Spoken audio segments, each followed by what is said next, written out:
Welcome to this Friday edition of the World Report. I'm Arjun, Samar, Mahendran. Let's take a look at what's making headlines around the world. Another Nepalese student has been found dead at Odisha's KIIT University. Now, this marks the second such case in under 90 days or 3 months.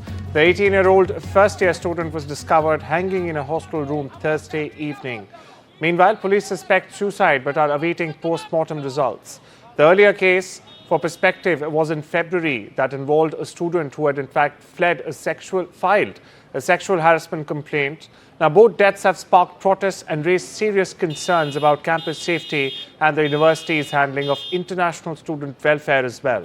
The Ministry of External Affairs is in touch with the government of Odisha and the authorities at the campus. Meanwhile, here's what the local DCP said, followed by a ground report by my colleague Ratnadeep.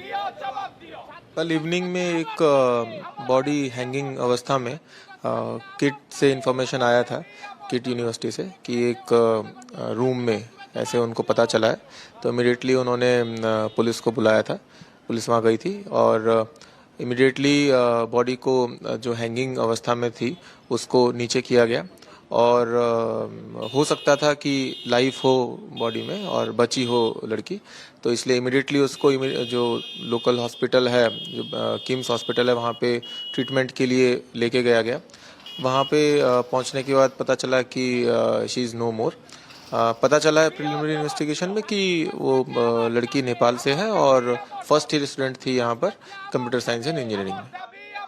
In a major development being reported from Odisha, last night the authorities of Kalinga Institute of Technology have reported to the Bhubaneswar police about a girl from Nepal who is a student of BTech first year, 18-year-old girl. She was found dead in her hostel room. Now, what police sources have given to tell us that in the prima facie investigation, they have found it to be, it looks like a case of a suicide. Now, the police was given information that a student had committed suicide in her room and she did not, according to initial report, did not respond to the evening roll call that is done mandatorily in the hostels by the warden, and then when her room was searched, her body was found. Now, this is in fact in the last 3 months the second case of a student from Nepal studying in KIT committing suicide. Earlier, another student had committed suicide, and now this 18-year-old who is a resident of Birganj of Nepal. In fact, her family has reached Odisha. That's what authorities have given us to understand. In fact, Odisha government has also issued a statement saying, that proper investigation will be done in this case as to how this incident has taken place. In fact, the Nepal government is also in touch with New Delhi over this incident, and at this moment the police in Odisha is investigating this case. In his first major shake-up since taking office, US President Donald Trump has reassigned National Security Advisor Mike Waltz and has in fact named Secretary of State Marco Rubio as his interim replacement. Now, this move follows a scandal. Yes, that's right, a scandal involving a leaked signal chat that revealed internal discussions about potential bombing campaign in Yemen. Rubio now becomes the first person since Henry Kissinger to hold both posts simultaneously. Meanwhile, Trump has said that Waltz will be nominated as the US ambassador to the UN or the United Nations. Now, the shake-up comes amid broader turmoil within the Trump administration's national security team, with over 20 staffers fired alone since the 1st of April. My colleague Kate Fisher reports the latest from Washington. Donald Trump had been trying to avoid the frequent staffing overhauls that had characterised his first term in office, and he made it to 101 days before making changes to his top team. The decision comes after Waltz accidentally included a journalist on a group chat about military operations in Yemen. The Trump administration has downplayed the security risks, and it said that no classified material was shared in the chat, which was on a commercial messaging app. Now, some of Mr. Trump's inner circle have also considered that Mr. Waltz is too hawkish to work for a president who campaigned, of course, as a skeptic of American military intervention and who wants to make deals with Iran and Russia, countries who've traditionally been America's adversaries. But by nominating him as UN ambassador, a job that requires Senate approval, President Trump has given Democratic lawmakers the chance to grill Waltz over the opening months of the Trump presidency and compel him to sworn testimony on sensitive matters, including that Signal group chat controversy. By appointing his Secretary of State to replace Waltz as National Security Advisor in the interim, Donald Trump's entrusting Marco Rubio with enormous power over the US's domestic and foreign security apparatus. And it's the first time since Henry Kissinger that one person has performed both roles. Mr. Rubio has also been serving as the acting head of both the gutted US Agency for International Development as well as the National Archives. Kate Fisher, NDTV, Washington.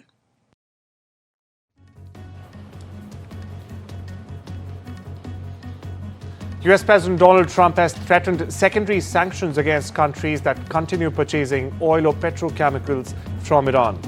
Now, the warning comes amid heightened trade tensions, international trade tensions. Meanwhile, speaking of Canada, there's some relief for Canada's auto industry at least. How? The US Customs has confirmed that auto parts compliant with Canada-US-Mexico agreement or the CUSMA won't face the new 25% tariff set to take effect this Saturday. Now, the move comes after months of pressure from automakers warning of job losses and even price hikes. My colleague Mahal Siddiqui brings you the latest from Vancouver. Yet another carve-out has been announced in the Trump tariffs in the auto sector. This time, all CUSMA-compliant auto parts will be exempt from the 25% tariffs in this sector. CUSMA is the trade agreement in North America between US, Mexico and Canada. Earlier, the Trump administration had announced that the auto parts made in America would be exempt from the 25% punishing tariffs in the auto sector. However, it soon became clear that it would be very difficult to identify exactly which auto part is American-made because of the highly integrated nature of the supply chain, especially in the auto sector in North America. Hence, the final fact sheet released on Thursday says that all CUSMA-compliant auto parts will now be out of the ambit of the 25% tariff, which was to come into effect on Saturday. Now, since the announcement of the 25% tariff in the auto sector last month by the Trump administration, the auto giants like GM, Ford and Stellantis have been expressing their concern over the effect of these tariffs on the auto sector, especially with regards immediately to the jobs in the auto sector, expressing fears that there would be job losses. Moreover, companies like Ford and GM have also expressed the losses that they would suffer.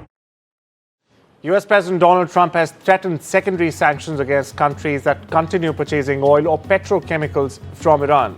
The warning comes as China's Iranian oil imports have hit a record high. Trump's move is being seen as a pressure tactic amid nuclear negotiations and also escalating trade tensions with both Iran and China. Meanwhile, the foreign minister of Oman has announced that a fourth round of US-Iran talks on the nuclear program have been postponed. My colleague Vishal Vivek, meanwhile, joins us to break down the implications of these secondary sanctions on countries like India. Well, Arjun, Iran had been India's third largest source of crude oil until 2019 when the US imposed fresh sanctions. So that was about 6 years ago. And now Iran has been relegated to the 71st position in the world when it comes to the export of crude oil. And it's almost down to zero when it comes to imports into India. And that reflects the level of effects those sanctions have had on Iran's oil exports and imports. And it goes on to show what kind of effect these sanctions can have on these big suppliers of oil across the world.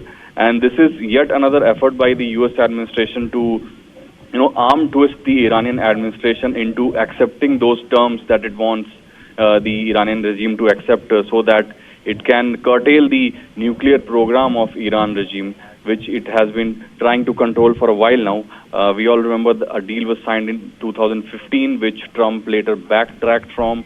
So those deals will also be in focus when another round of talks happen. But for now, these fresh sanctions could further be detrimental to the overall cause of Iran's crude oil exports.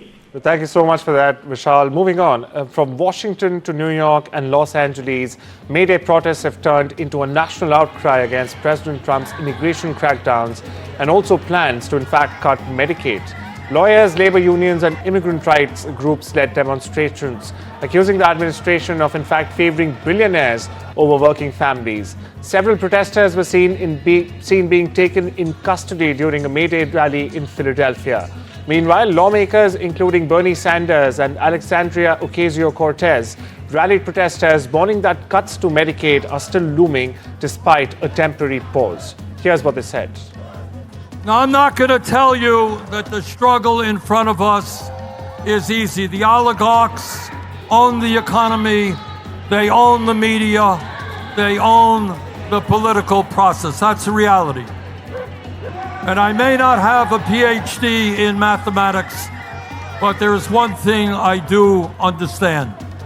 That if we do not allow Trump and his friends to divide us up by the color of our skin or where we were born or our sexual orientation, if we stand together around a progressive agenda, if we start electing candidates who work for us and not the billionaire class,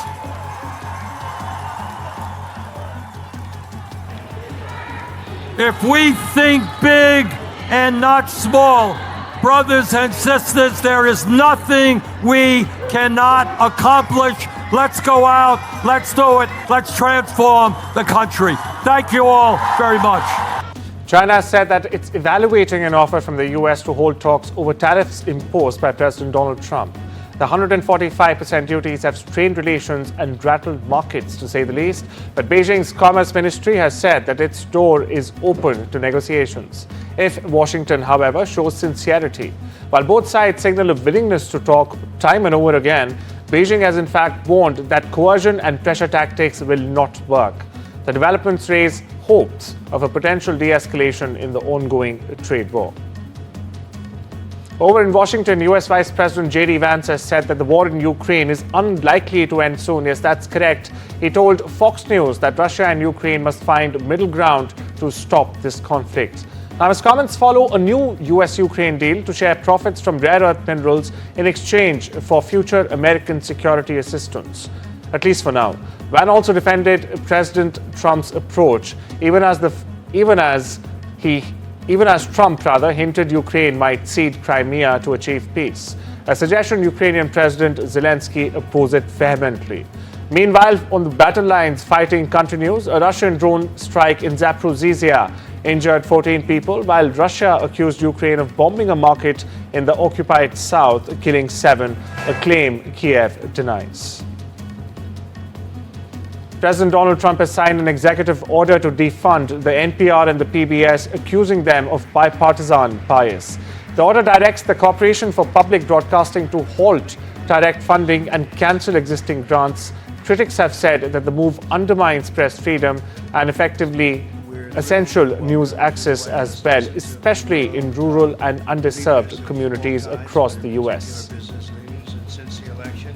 In a major upset for UK's Labour Party, Reform UK has won a Runcorn and Helsby by-election by just 6 votes. They've overturned a 14,700 vote majority.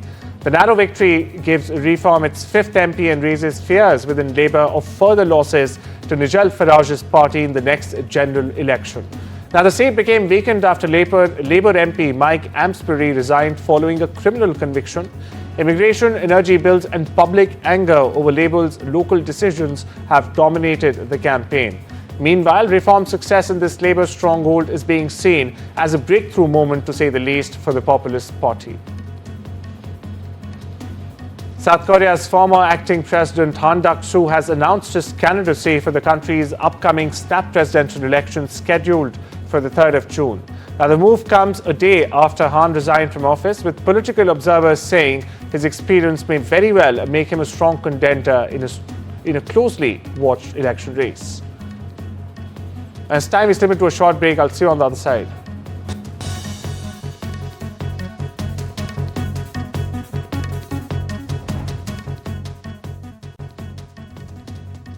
Welcome back. You're watching The World Report. On to some climate stories now. A woman and her 3 children were killed after heavy winds led to a tree falling on their room in South Delhi's Dwarka, due to an intense storm that followed heavy rain between 5 a.m. and 7 a.m. this morning that brought much of the capital to a standstill. The sudden weather conditions disrupted normal life as massive waterlogging and traffic snarls, as on your screens, were reported across several parts of the city. Hundreds of flights were also delayed, while some have been diverted. Meanwhile, strong winds and a dust storm were followed by heavy rains in New Delhi and the national capital region as well. Israel's fire service has said that more than 150 teams are continuing to battle what are said to be the worst wildfires in the country's history. Prime Minister Benjamin Netanyahu has declared a national emergency when several blazes broke out on Wednesday outside Jerusalem. He said strong winds and dryness had created a deadly combination or a cocktail. Several towns have been evacuated. However, main roads which were closed into the city have now been reopened to usual traffic. The Magen David Adam Ambulance Service has said that it has treated 23 people, mostly for smoke inhalation and burns. Israel, meanwhile, has requested for international help, including firefighting planes, to help put out the remaining blaze. Down south, schools were closed and flights cancelled as New Zealand's capital Wellington was hit by its strongest winds in over a decade this Thursday. A state of emergency, in fact, was declared in parts of South Island after 24 hours of incessant heavy rains. The government forecaster have revealed an average wind speeds reach up to 87 kilometers an hour in Wellington, the strongest they've been since 2013, in fact, in more than 12 years. Gusts south of the capital in coastal Bering Head touched 160 kilometers an hour ahead. The world of business, Apple has said that it expects to take a $900 million hit from new import tariffs imposed by the Trump administration. This despite exemptions for key electronics like phones and computers. The tech giant is rapidly shifting production of iPhones bound for the US out of China and into India, with CEO Tim Cook confirming that most iPhones sold in the US this summer will be India-made, or made in India rather. Vietnam will now also assemble the bulk of iPads, Macs, Apple Watches and AirPods for the US. Meanwhile, Apple's revenue rose 5% year-on-year to $95.4 billion. Meanwhile, Amazon also posted strong earnings and has in fact said that it's adapting its supply chain to weather tariff uncertainty. NVIDIA has raised red flags in Washington over the rise of Huawei's artificial intelligence capabilities. CEO Jensen Huang met privately with members of the US House Foreign Affairs Committee, warning that export restrictions may very well on NVIDIA's chip lead to boost demand for Huawei's alternatives. Meanwhile, lawmakers were told that if Chinese models are optimized for Huawei's chips, it could very well reshape global AI chip demand. NVIDIA, for perspective, has backed US efforts to curb Chinese tech dominance, but with Huawei preparing to ramp up shipments of its own AI chips, the stakes are only growing. A US judge has sharply questioned Meta's use of copyrighted books to train its AI models, saying it could obliterate the market for original content. Authors including Junot Diaz and Sarah Silverman accused Meta of using pirated versions of their work to train its Llama model.